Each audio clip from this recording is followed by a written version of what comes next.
ఓం సాయిరామ్. బాబా భక్తులందరికీ కూడా నమస్కారం అండి. అందరూ కూడా సుఖంగా సంతోషంగా ఎప్పుడూ కూడా ఆనందంగా ఉండాలి అని చెప్పి ఆ బాబాగారి తరపున నేను కూడా మనస్ఫూర్తిగా కోరుకుంటున్నాను. ఈరోజు బాబాగారు అందించే సందేశం ఏంటి అంటే కనుక, తల్లి, ఆఖరి అవకాశం మళ్ళీ మళ్ళీ నేను నీకు చెప్పను. ఇది నీ భర్త గురించి నీకు మాత్రమే తెలియాల్సిన రహస్యం. జాగ్రత్త పడు, ఒంటరిగా విను. ఎందుకు ఒంటరిగా వినమని చెప్తున్నానో నువ్వు వీడియోని చివరి వరకు చూస్తేనే అర్థమవుతుంది. కానీ నువ్వు మాత్రం ఖచ్చితంగా నీ యొక్క జీవిత భాగస్వామి గురించి ఈ యొక్క రహస్యాన్ని తెలుసుకోకపోతే జీవితంలో నువ్వు చాలా వరకు కూడా నష్టపోతావు అని చెప్పి ఏదో తెలియని సందేశంతో బాబాగారు మన ముందుకు వచ్చారండి. మరి సందేశం వినే ముందు చాలామంది కూడా చెప్పుకోలేనటువంటి సమస్యలతోటి సతమతమైపోతూ వాటిని ఎలా తీర్చుకోవాలో తెలియక ఇబ్బంది పడిపోతూ ఉంటారు. అటువంటి వారి కోసం శ్రీ షిరిడి సాయిబాబా ఆశీస్సులతో జ్యోతిష్యం చెప్పబడును. గురూజీ శివరామరాజు గారు. Phone number 9959945552. మీరు ఇప్పటి వరకు ఎన్నో చోట్ల జ్యోతిష్యం చెప్పించుకొని మీరు ఆశించిన మార్పులు మీ జీవితాలలో జరగలేదని చెప్పి బాధపడి ఉంటారు.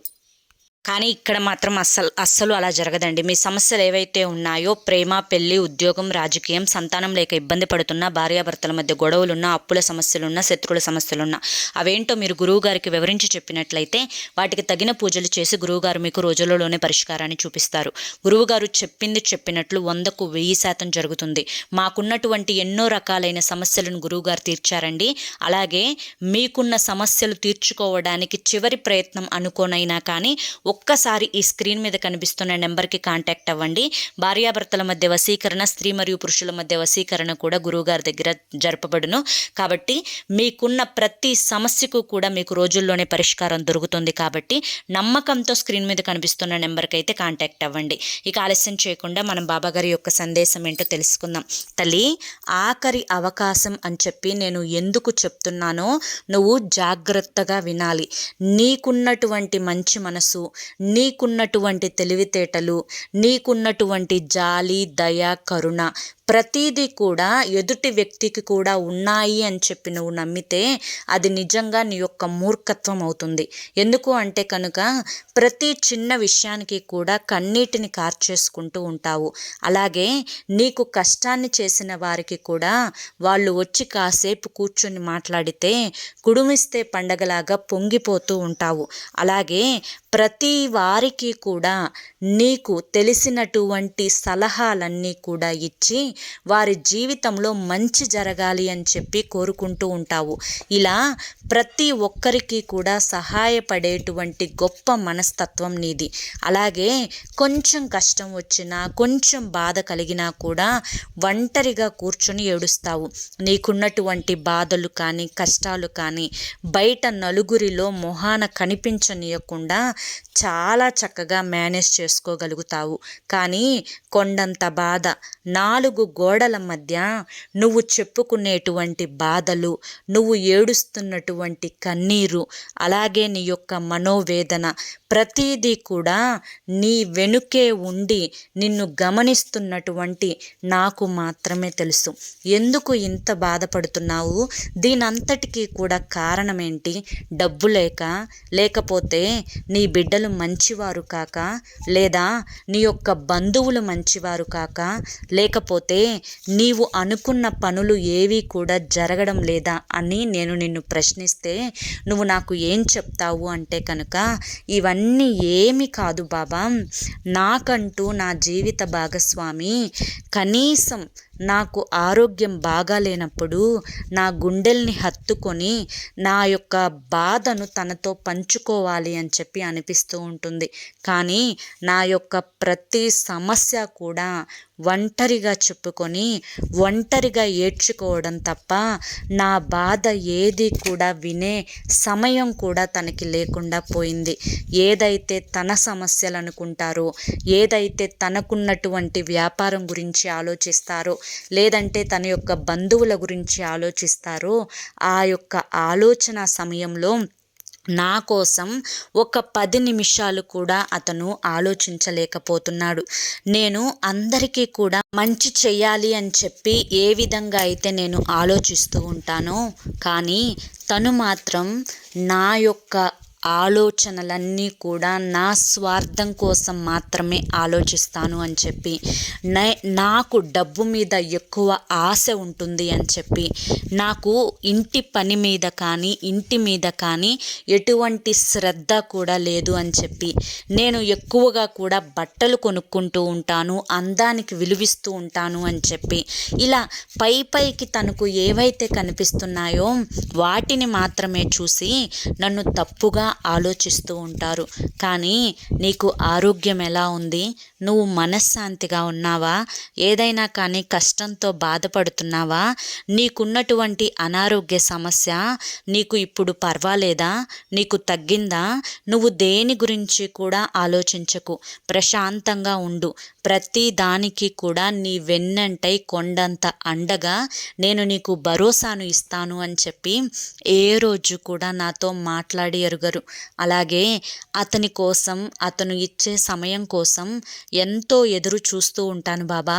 కానీ ఏ రోజు కూడా తనకున్నటువంటి కనీసం శనివారం, ఆదివారం సెలవుల్లోనైనా కానీ, లేకపోతే ఏదన్నా పండుగ రోజుల్లోనైనా కానీ నాతో పిల్లలతోటి సరదాగా గడుపుతాడు అని చెప్పి ఎదురు చూస్తూ ఉంటాను. కానీ ఏ ఒక్క నిమిషం కూడా తన స్వార్థం కోసం తప్ప నా కోసం, పిల్లల కోసం ఆలోచించే సమయమే తనకు లేకుండా పోయింది. కానీ తన యొక్క మనస్థితి ఇదేలే. తనకు మాట్లాడటం చేత కాదు, తనకి ప్రేమను చూపించడం చేత కాదు, ప్రతిదీ కూడా నేనే సర్దుకుపోకపోతే ఇక ఇంట్లో విషయాలన్నీ కూడా ప్రతి దానికి కూడా నేను చిలికి గొడవ పెట్టుకుంటూ ఉంటే నా పరువే పోతుంది అని చెప్పి ఎక్కడికక్కడ నేను సర్దుకుంటూ వస్తాను. పై ఆనందాల కోసం వెతుక్కుంటూ వెళ్తున్నాను. చిన్న చీరలు కొనుక్కోవడం, అలాగే ఏదైనా కానీ కాస్తంత మనశ్శాంతి కోసం కొంచెం అందం మీద శ్రద్ధ పెడుతూ ఉండటం, ఇటువంటివన్నీ చేస్తూ ఉన్నా కానీ నన్ను తప్పుగా అపార్థం చేసుకుంటూ ఉన్నారు. నేను నా బాధ ఎవరికి చెప్పుకోను, నా ఘోష ఎవరికి చెప్పుకోను. తను నా యొక్క అర్ధ భాగమై ఉండి కనీసం తిన్నావా అనే మాటకి కూడా నోచుకోలేనటువంటి స్థితిలో ఉన్నాను. ఏది ఏమైనా కూడా చిన్నదానికి పెద్దదానికి నువ్వు నాకు టార్చర్ చూపిస్తున్నావు, నేను నిన్ను పెళ్లి చేసుకుని తప్పు చేశాను, నేను నిన్ను ఎంతగా బరాయిస్తున్నాను అంటే నా స్థానంలో ఇంకొక వ్యక్తి ఉన్నట్లయితే ఎప్పుడో నీ టార్చర్ పడలేక చనిపోయేవాడు అని చెప్పి ఇలా చాలా కఠినమైన మాటలతోటి నా మనసుని బాధ పెడుతూ ఉన్నారు. ఇంత కఠినంగా నేను ఎప్పుడు ప్రవర్తించానో, ఎక్కడ ప్రవర్తించానో కూడా నాకు తెలియడం లేదు. కానీ అతను అనే మాటలకి చుట్టుపక్కల జనం కూడా ఈ అమ్మాయి ఇంత మంచిది కాదా, ఇంత గయ్యాలిదా, తన భర్తను ఇంత టార్చర్ చేస్తుందా అని చెప్పి నానా రకాలుగా అనుకుంటూ ఉంటున్నారు. కానీ ఇక్కడ నేను అందరి మంచే కోరుకుంటాను, అందరి మేలు కోరుకుంటాను, అందరూ సంతోషంగా ఉండాలి అని చెప్పి కోరుకుంటాను. నా బిడ్డల కోసం, నా యొక్క భర్త కోసం ఎంత కష్టమైనా పడతాను, ఎన్ని అవమానాలైనా పడతాను. నా చుట్టుపక్కల ఉండే నా అత్తింటి వైపు వాళ్ళు కూడా నాకు ఏ రోజు సపోర్టుగా లేకపోయినప్పటికీ నా భర్త నాకు తోడు ఉన్నారుగా అని చెప్పి ధైర్యంగా బ్రతుకుతూ ఉన్నాను.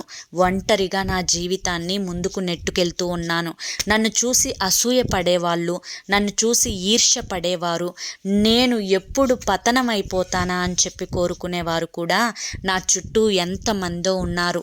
అందరినీ ఎదిరించి నిలబడగలుగుతున్నాను. కానీ నా భర్త సపోర్టు కానీ, నా భర్త ప్రేమ కానీ నాకు దొరకను అని చెప్పి నాకు తెలిసిన ప్రతిసారి కూడా ఈ యొక్క ప్రపంచంలో నేను ఒంటరి దాన్ని, నాకు ఎవ్వరూ లేరు అనే ఒక భావన నాలో కలుగుతూ ఉంది. ఆ యొక్క భావననే నేను తట్టుకోలేకపోతున్నాను బాబా. కాబట్టి మనసుకి ఏదో ఒంటరితనం అనే ఆ యొక్క ఇది నన్ను వెంటాడి వేధిస్తూ ఉంది అని చెప్పి నువ్వు మానసికంగా కృంగిపోతూ ఉన్నావు బిడ్డ. ఇది ప్రతి ఆడపిల్ల కూడా, అంటే దాదాపుగా ఒక 100 మంది అమ్మాయిలను గమనించుకుంటే 80 మంది అమ్మాయిల వరకు కూడా ఈ బాధను, ఈ కష్టాన్ని, ఈ నష్టాన్ని అనుభవిస్తూ ఉన్నారు. బిడ్డ, ఏది ఏమైనప్పటికీ కూడాను ఇటు అత్తింటి వైపు వారు సపోర్టు నీకు లేకపోయినా, అలాగే ఇటు పుట్టింటి వైపు వారు సపోర్టు అంటే వాళ్ళు ప్రేమని మాత్రం చూపించగలుగుతారు, కానీ నీ యొక్క బాధని మాత్రం భర్తీ చేయలేరు. ఎందుకంటే ఈ యొక్క జీవితానికి నీ యొక్క జీవిత భాగస్వామి అతనే కాబట్టి కష్టమైన, నష్టమైన, దుఃఖమైన కానీ నువ్వు అతనితోనే ఉండి తీరాలి. నువ్వు నీ యొక్క తల్లికి, తండ్రికి నువ్వు ఈ బాధ చెప్పుకున్నప్పుడు, అమ్మ ఏ జన్మలో ఏ పాపం చేసుకున్నామో మనకు ఇట్లాంటి వ్యక్తి దొరికాడు, తప్పదు కదా ఈ జీవితానికి ఇంతే అనుకొని నువ్వే సర్దుకుపోవటం నేర్చుకో. ఈ ప్రపంచంలో నువ్వు పడుతున్నటువంటి బాధ చాలామంది కూడా అనుభవిస్తూ ఉన్నారు. కళ్ళు ఉండి గుడ్డిదానికిలాగా, చెవులు ఉండి చెవిటిదానికిలాగా, నోరు ఉండి మూగదానికిలాగా బ్రతకటం నేర్చుకో. అన్నీ కూడా అవే సర్దుకుపోతాయి. నీ కోసం కాకపోయినా కానీ, నీ బిడ్డల కోసమైనా కానీ నీ జీవితంలో నువ్వు ముందడుగు వేయక తప్పదు అని చెప్పి నిన్ను ఈ మాటలతోటి ఓదారుస్తారే తప్ప నీ మనస్సులో బాధని మాత్రం ఎవ్వరూ కూడా తీర్చలేరు. అయితే నీ తల్లి, తండ్రి నీకు చెప్తున్నటువంటి మాటలు ఏవైతే ఉన్నాయో, ఒక తండ్రి స్థానంలో ఉండి నేను కూడా నీకు అవే మాటలు చెప్పబోతున్నాను. కాకపోతే ఇప్పుడు నేను చెప్పే మాటలు విన్న తర్వాత నీ మనసులో బాధ ఏదైతే ఉందో ఆ బాధని కూడా పూర్తిగా నేను తీసివేయగలుగుతాను అని నమ్ముతున్నాను. ఎందుకంటే నా మీద కనుక నీకు నమ్మకం ఉంటే ఎక్కడైనా కానీ నీకు కష్టం వచ్చినప్పుడు నా చేయి నీకు ఏదో ఒక రూపంలో వచ్చి సహాయపడుతుంది అని ఒక విశ్వాసాన్ని మాత్రం నా మీద ఉంచు తల్లి. ఎందుకు అంటే కనుక బిడ్డ, ఎప్పుడైనా కానీ ఓర్పుతోటి ఎవరైతే ఉంటారో, ఎవరైతే కష్టం చేస్తారో, ఎవరైతే నిరంతరం శ్రమిస్తూ ఉంటారో వారు పడిన కష్టానికి విలువ ఉంటుంది, వారు పడిన శ్రమకి కూడా విలువ ఉంటుంది, వారు పడిన బాధకి కూడా ప్రతిఫలం ఉంటుంది. ఎందుకు ఈ మాటలు అంటున్నాను అంటే, ఈరోజు నువ్వు కష్టాలు పడొచ్చు, ఈ జీవితానికి నువ్వు కష్టాలు పడొచ్చు, కానీ నీ మనసుని సంతోషంగా ఉంచుకోగలిగే అవకాశం కూడా నీ చేతిలోనే ఉంది. ఇక్కడ నువ్వు నీ యొక్క తల్లి కడుపులో జన్మను ఎత్తుకున్నప్పుడు నీకు నీ నుదుటిన ఆ బ్రహ్మ ఈ వ్యక్తే నీ జీవిత భాగస్వామి అవుతారు అని చెప్పి ముందే రాసి పెడతారు. కాబట్టి నువ్వు ఏ జన్మలో చేసుకున్నటువంటి కర్మాను ఫలితమో కానీ ఈ జన్మలో ఈ యొక్క మానసిక వేదనని అనుభవిస్తూ ఉన్నావు. కష్టమైన, నష్టమైన, సుఖమైన, దుఃఖమైన ఏది ఏమైనప్పటికీ కూడాను ఈ జీవితం ఇలా ముందడుగు వేయాల్సిందే తప్ప ఎక్కడా కూడా నువ్వు నీ జీవితంని నువ్వు తన యొక్క ఆ యొక్క మానసిక స్థితి అంటే నీ యొక్క భర్త మానసిక స్థితి ఏదైతే ఉందో అది నువ్వు ఇంచు కూడా మార్చలేవు. ఎందుకు ఇంత గట్టిగా చెప్తున్నాను అంటే, నీకు పెళ్ళై ఎన్ని సంవత్సరాలు అయింది, మొదట్లో తన యొక్క అలవాట్లేంటో, తన యొక్క మానసిక స్థితి ఏంటో నువ్వు తెలుసుకోలేకపోయావు. కానీ ఇప్పుడు నీకు పూర్తిగా తెలిసిపోయింది అతని వ్యక్తిత్వం గురించి. కానీ ఆ యొక్క వ్యక్తిత్వాన్ని మార్చడానికి ఎన్నో రకాలైన మాటలు చెప్పావు, ఎంతమంది చేతో చెప్పించావు, ఒంటరిగా ఉన్నప్పుడు చెప్పావు, 10 మందితో కూడా చెప్పించావు. ఇంత మార్పు నువ్వు చూడగలిగావా చెప్పు. కాబట్టి తన మనస్సులో తనకంటూ మారాలి నేను అన్న ఉద్దేశం తనకి కలగాలే తప్ప నువ్వు మాత్రం నీ యొక్క మాటలతోటి కానీ, లేదా నీ యొక్క కోపంతోటి కానీ, నీ యొక్క కన్నీటితోటి కానీ, నీ యొక్క అలకలతోటి కానీ ఏది కూడా మార్చలేవు. నువ్వు మారాలి. నేను చెప్పేది నిజం తల్లి, నువ్వు మారాలి. నువ్వెందుకు అతని కోసం అంతగా ఆలోచించాలి? నీ యొక్క మానసిక స్థితిని ఎందుకు నువ్వు ఇంత క్షోభ పెట్టుకోవాలి? ఎందుకు నువ్వు పదే పదే అతని ఆలోచనలతోటి నీ యొక్క సమయాన్ని, నీ యొక్క మనసుని, నీ యొక్క ఆరోగ్యాన్ని వృధాగా పాడు చేసుకోవాలి? బిడ్డ, నేను ఏం చెప్తున్నానో జాగ్రత్తగా విను. ఇక్కడ ఏది శాశ్వతం కాదు. నువ్వు అతని మీద అంత ప్రేమ పెట్టుకున్నా నువ్వు చనిపోయినప్పుడు నీతో పాటు అతను చనిపోడు. అలాగే ఒకవేళ అతను చనిపోయినా అతనితో పాటు నువ్వు చనిపోవు. నేను చెప్తున్నవన్నీ కూడా నీ మనసుకి కష్టాన్ని కలిగిస్తున్నా ఇవే వాస్తవాలు తల్లి. కాబట్టి నువ్వు మారు. నీవు సంతోషంగా ఉండే మార్గాన్ని ఎంచుకో. నీకంటూ ఒక పేరు, ఒక గుర్తింపు, ఒక టాలెంట్ ఉండి ఉంటాయి కదా. నువ్వు ఎందులో అయితే సామర్థ్యంగా పనిచేయగలుగుతావో ఆ పని మీద శ్రద్ధను పెట్టు. నువ్వు ఆరోగ్యాన్ని అనవసరంగా ఆలోచనలతోటి పాడు చేసుకుంటున్నావు. ఎప్పుడైతే సంతోషమే సగం బలం అని తెలుసుకోగలుగుతావో నీకున్నటువంటి అనారోగ్య సమస్యలన్నీ కూడా తగ్గిపోతాయి. నువ్వు ఏది చేయలేకపోయినా పర్వాలేదు, నువ్వు డబ్బు సంపాదించకపోయినా కూడా పర్వాలేదు, నువ్వు ఇంట్లో అన్నీ కూడా చక్కదిద్దుకొని చక్కగా తెచ్చినవి వండి పెట్టుకొని నువ్వు దేనికోసం ఆశపడకుండా, దేనికోసం అతనితో కొట్లాడకుండా ఈ రోజు నుంచి ప్రశాంతంగా బ్రతకడం నేర్చుకో బిడ్డ. 1,00,00,000 రూపాయలు ఉన్నవాడు కూడా ఏదో ఒక అనారోగ్య సమస్యతోటి బాధపడుతూ ఉంటాడు. ఈ భూమి మీద ఉండే ప్రతి జీవికి కూడా, ప్రతి ఒక్కరికి కూడా ఏదో ఒక సమస్య ఉంటుంది. అలాగే నీకు కూడా ఒక సమస్య ఉంది. ఈ సమస్య జీవితం అని చెప్పి అనుకోకూడదు. ఒక తెల్లటి కాగితం మీద ఒక పెన్నుతోటి ఇంకు చుక్క పెడితే మనిషి దృష్టంతా కూడా ఆ నల్లటి చుక్క మీదే పడుతుంది. కానీ చుట్టూతా ఉండే ఈ తెల్లదనం గురించి ఎవరు ఆలోచించరు. కానీ నువ్వు ఆలోచించు. ఈ యొక్క చుట్టూ ఉండే ఆ తెల్లదనం చాలా స్థలాన్ని ఆక్రమించుకొని ఉంది. ఆ స్థలంలో నువ్వు ఎంత సంతోషంగా బ్రతకొచ్చో, ఎంత ఆనందంగా బ్రతకొచ్చో. చక్కగా నీ బిడ్డల్ని చూసుకో, నీ బిడ్డల్ని చదివించుకో, కాసేపు హాయిగా టీవీ చూసుకో, కాసేపు ధ్యానం చేసుకో, కాసేపు దేవుని ఆరాధన చేసుకో, కాసేపు నీకు ఇష్టమైన దైవాన్ని స్మరించుకో, రోజు దీపారాధన చేసుకో, నీకు ఇష్టమైన వాళ్ళతోటి మాట్లాడు, నీకు సంతోషం కలిగించే స్థానానికి వెళ్ళు, నీకు ప్రశాంతంగా ఉండే స్థానాన్ని ఎంచుకో. హాయిగా బ్రతుకు, విలువ తెలుసుకొని బ్రతుకు. అతనే నీ జీవితం కాదు బిడ్డ. ఖచ్చితంగా నీకు మంచి రోజులు వస్తాయి. కానీ నీ భర్త గురించి నువ్వు ఈ రహస్యాన్ని తెలుసుకొని తీరాలి. అదేంటి అంటే నీ యొక్క మాటలతోటి, చేష్టలతోటి, అలకలతోటి అతనిలో నువ్వు ఇంచి మార్పును కూడా తీసుకురాలేవు. అతనితో గొడవలు పడడం వల్ల నీ చుట్టూ ఇళ్ళ పక్కల ఉండే జనం ఈ అమ్మాయి రోజు అబ్బాయితోటి గొడవ పడుతుంది అని చెప్పుకొని నీ కుటుంబం మీద నలుగురి దృష్టిలో నీకు విలువ లేకుండా పోతుంది. నీ బిడ్డలకు విలువ లేకుండా పోతుంది. కాపురం అంటే గుట్టుగా చేసుకోవాలి తల్లి. కష్టం, నష్టం, సుఖం, సంతోషం ప్రతిదీ కూడా గుట్టుగానే ఉండాలి. 4 గోడల మధ్యనే ఉండాలి. కాబట్టి చిలికి గాలివాన చేసుకునే ప్రయత్నం చేయకు. నీకు 2 బిడ్డలు ఉన్నారు. ఆ బిడ్డల భవిష్యత్తు గురించి ఆలోచించైనా కానీ నోటిని అదుపులో పెట్టుకునే ప్రయత్నం చెయ్యి. నీవు నీ మాటలతోటి ఏది మార్చలేవు అనే సత్యాన్ని గ్రహించు. కాబట్టి మనసుని ప్రశాంతంగా ఉంచుకునే మార్గాలను ఎంచుకో. నీ తల్లిదండ్రి ఏదైతే చెప్తున్నారో ఆ బాటలో నడిచే ప్రయత్నం చెయ్యి. మానసికమైన సంతోషం నీ యొక్క మానసికమైనటువంటి శరీరంలో జరిగే అనేక రకాలైనటువంటి మార్పులను, అనేక రకాలైనటువంటి అనారోగ్య సమస్యలను దూరం చేసి నీవు ఆరోగ్యంగా, ఆనందంగా, పుష్టిగా ఎప్పుడూ కూడా ఎవరి కింద తల వంచకుండా నీ పనులు నువ్వు చేసుకోగలిగేలా చేస్తుంది.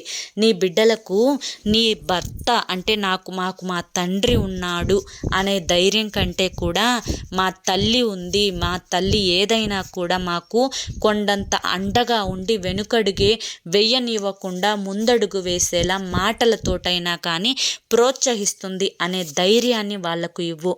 అలాగే ఎప్పుడైనా ఏనిగంత తండ్రి కంటే కూడా ఎలికంత తల్లి ఉండాలి బిడ్డలకు. కాబట్టి నీ బిడ్డలకు నువ్వే అన్నీ అన్న విషయాన్ని గుర్తుంచుకో.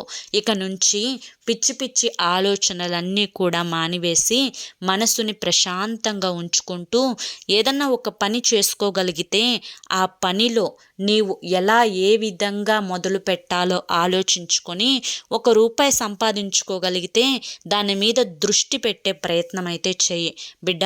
ఇదంతా కూడా ఎందుకు చెప్తున్నాను అంటే నీ మంచి కోసమే చెప్తున్నా. ఎందుకంటే ఒక తండ్రి కోరుకునేది అదే కాబట్టి.